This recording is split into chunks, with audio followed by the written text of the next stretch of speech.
The harder you chase, the faster he runs. Real connection is built when a man chooses you, not when you convince him to. Pursuing a man doesn't make you seem confident. It often shifts the balance of desire and commitment in ways that work against you. I'm Vernon. Today I'll share 4 powerful reasons why women pursuing men doesn't work, and more importantly, how to inspire a man to pursue you instead. This is about understanding the deep psychology of attraction and creating space for authentic, lasting love.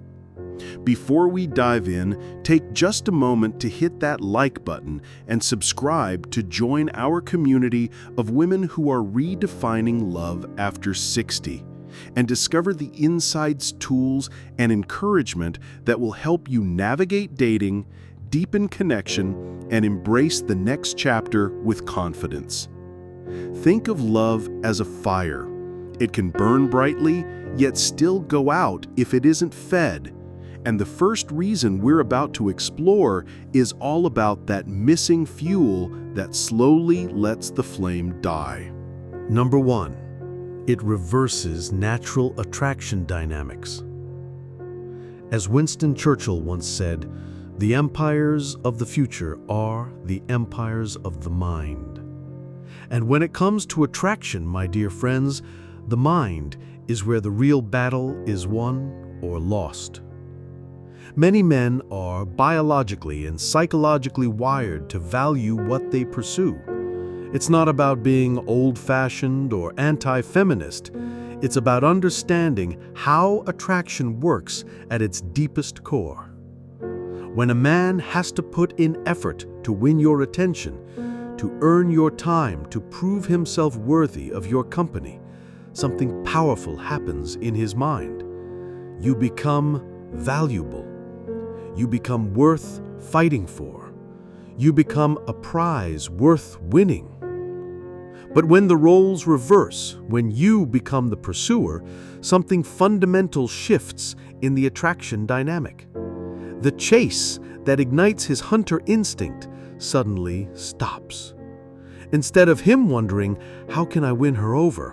he starts thinking, "She's already won over by me." And that, my dear friends, is where attraction begins to fade, not gradually, but often quite suddenly. Think about it in your own life. Don't we tend to treasure most the things we had to work for? The promotion we earned through dedication, the friendship that developed slowly over time, the accomplishments that required our best efforts. The house we saved years to buy feels more precious than one that was simply given to us. Men are no different when it comes to relationships. This isn't about playing hard to get or manipulating anyone. It's about understanding that pursuit creates psychological investment. When a man pursues you, he's constantly making small decisions to continue investing his time, energy, and attention in you. Each text he sends, each call he makes, each date he plans is a choice that reinforces in his mind that you're worth the effort. When you pursue him, you rob him of making those choices. You eliminate the opportunity for him to wonder about you, to miss you, to decide that he wants to see you again. Instead of him thinking, "I hope she says yes when I ask her out," he's thinking, "She'll probably ask me out again anyway." The psychology is simple but profound. We value what requires investment from us, and we take for granted what comes easily. When you make yourself easily available, when you do all the pursuing, when you eliminate all mystery and challenge, you inadvertently signal to his subconscious mind that you're not particularly valuable. Not because you're not valuable, but because you're not requiring him to prove your value to himself. This doesn't mean you should be cold or unresponsive. It means you should be warm and welcoming when he pursues, while allowing him the space and opportunity to do the pursuing in the first place. Tell me, Have you ever noticed how differently a man treats you when he had to work to get your attention versus when you gave it freely? Share your thoughts in the comments below. But attraction is only part of the picture, because once the balance shifts, something even more damaging begins to happen. His respect for you starts to erode. Number 2, it can lower his respect over time. One woman who learned this the hard way is my dear church friend, Emily. At 60, after her divorce, Emily met Robert at a community event. She was instantly smitten. His humor, his kindness, the way he listened when she spoke. So she did what many modern women do. She took charge. She called him first, she planned their dates, she initiated their conversations. She even brought him meals when he mentioned being tired after work. For months, Robert seemed happy to go along. Why wouldn't he? He had a wonderful woman organizing his social life, boosting his ego, and making his life easier without him having to invest much effort. But Emily started noticing subtle changes that broke her heart. He'd cancel plans last minute, take longer to respond to her texts, seem distracted when they were together, and sometimes even forget conversations they'd had just days before. The painful truth is this: when a man feels you'll always be there no matter what, when he knows you'll always be the one reaching out, planning, investing, he begins to take you for granted. Not because he's inherently a bad person, but because human psychology makes us value what's scarce and overlook what's abundant. Think about it this way: if someone always says yes to your requests, you stop being careful about what you ask for. If someone always accommodates your schedule, you stop considering their needs. If someone always initiates contact, you stop worrying about maintaining the connection. It's not malicious, it's just human nature. Nelson Mandela once said, "There is no passion to be found playing small, in settling for a life that is less than the one you are capable of living."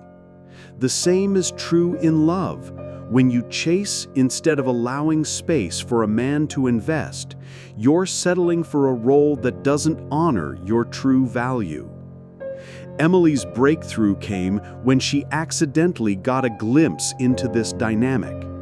One evening, she overheard Robert on the phone with a friend describing their relationship as comfortable and easygoing. The word stung, because she realized that's exactly what she'd become: comfortable and easy. Not exciting, not challenging, not someone he had to work to keep interested. That night, Emily made a decision that changed everything. She stepped back. She stopped initiating contact, stopped planning everything, stopped being available at his every whim. She started saying no to some of his invitations and yes to other opportunities in her life.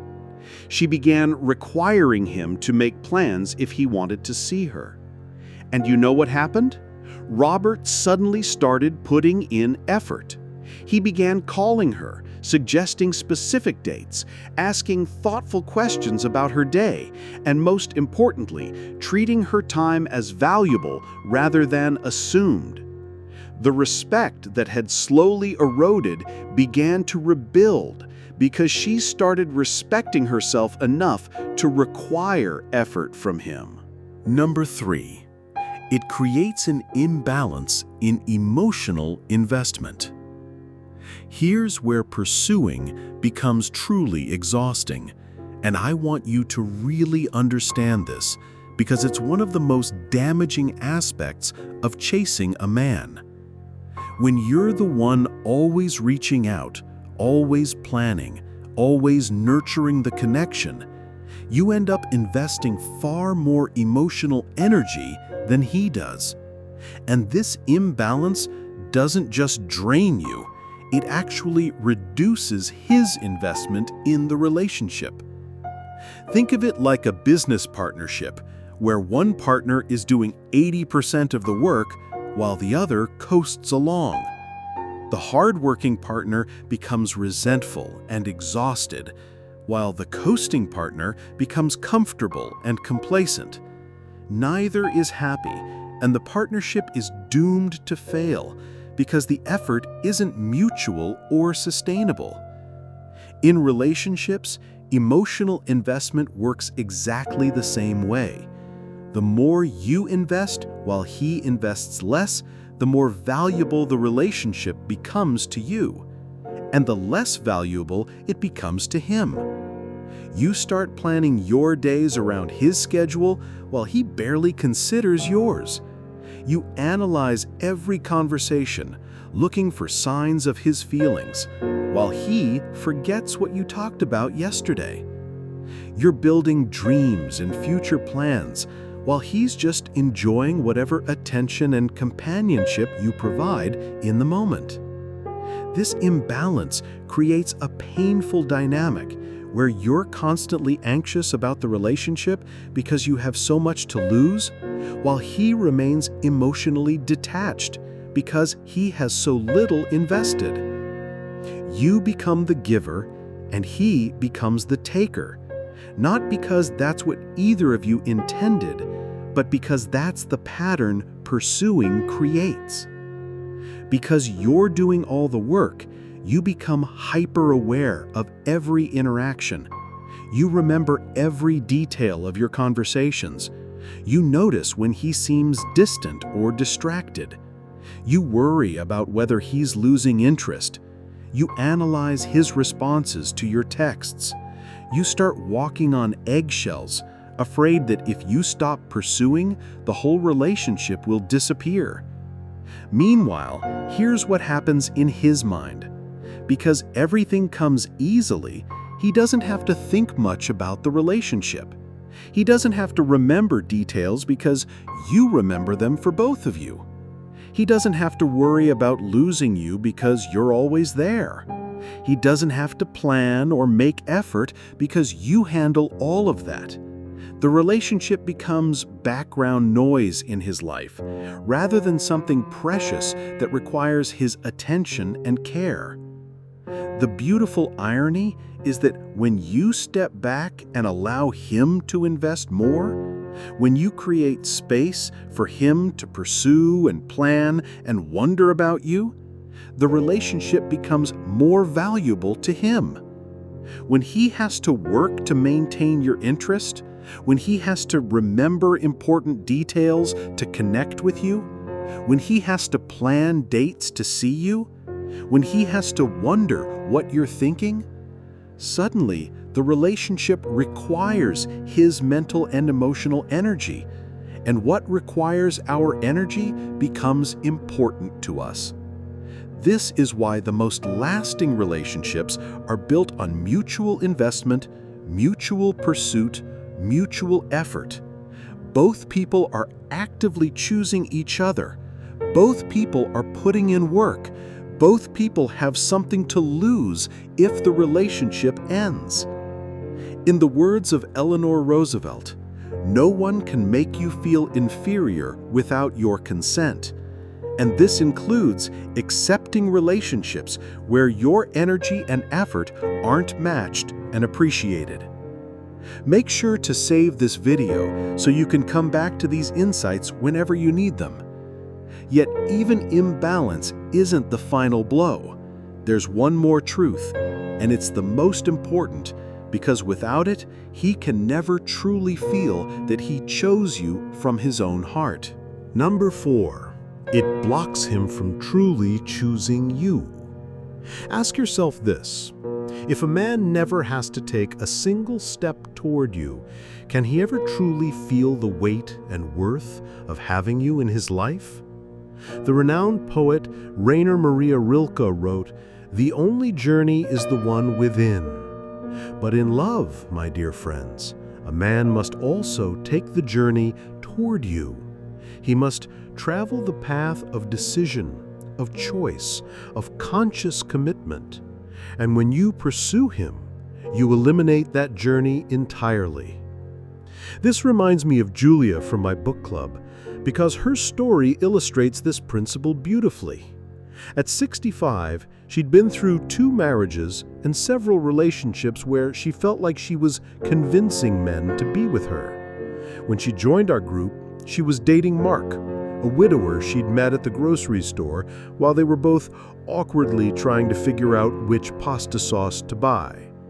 Julia was doing all the work in this relationship, suggesting they meet for coffee, planning weekend activities, buying him little gifts just because, even researching topics he was interested in so they'd have more to talk about. She was essentially building the entire relationship while he simply showed up and enjoyed what she created. One evening, Julia asked me something that changed everything.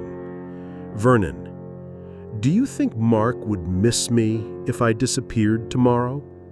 The question hung in the air because we both knew the answer. How could he miss someone he'd never had to live without? How could he choose someone who was always just there? How could he value something he'd never had to work for or risk losing? That night, Julia made a decision that required tremendous courage. She stopped initiating contact. She stopped being available every time he called. She started saying no to some of his invitations and yes to other opportunities in her life: book club meetings, art classes, visits with her grandchildren. She began living her life fully, with or without Mark in it. And something beautiful and profound happened. For the first time in their relationship, Mark had to face the possibility of losing Julia. He had to decide whether she was worth pursuing. He had to choose her actively rather than passively accepting her presence in his life. He had to invest effort, make plans, think about what would make her happy, wonder what she was doing when they weren't together. The transformation was remarkable. Mark began calling her with specific plans instead of vague suggestions. He started asking thoughtful questions about her interests and remembering her answers. He made effort to accommodate her schedule instead of assuming she'd accommodate his. Most importantly, he began talking about their future together, because for the first time, he wasn't sure she'd be there unless he actively worked to keep her. This is the crucial difference between accepting and choosing. When you're constantly pursuing a man, you're essentially making the relationship decision for him. You're saying, "Don't worry about whether you want to be with me. I've already decided for both of us." You make yourself the obvious, easy, default option. But real love, lasting love, comes from conscious choice. It comes from a man looking at his life and deciding that it's better with you in it, that you're worth the effort, that losing you would be a genuine loss he's not willing to accept. When a man truly chooses you, everything changes.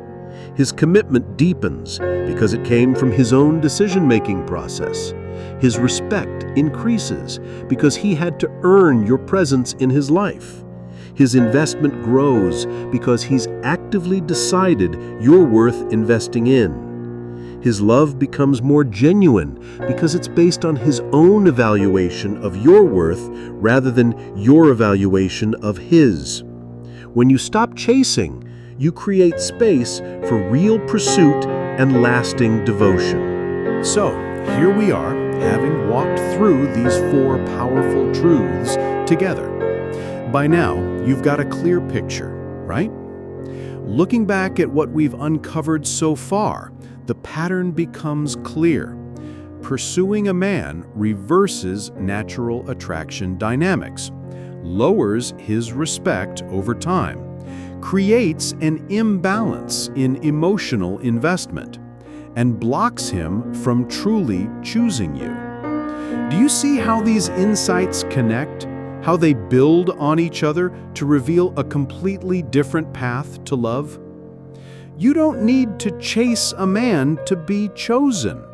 The right man will see your worth and come closer, not drift away. The right man will invest in getting to know you, not wait for you to make all the effort. The right man will choose you deliberately, not accept you by default. Remember, at 60 and beyond, we have earned the wisdom to know our worth. We have learned that real love doesn't require convincing, begging, or chasing. Real love recognizes value and moves toward it naturally. As Pablo Picasso reminded us, the meaning of life is to find your gift. The purpose of life is to give it away. Your gift is your authentic, valuable self. And the right man will recognize that gift and treasure it.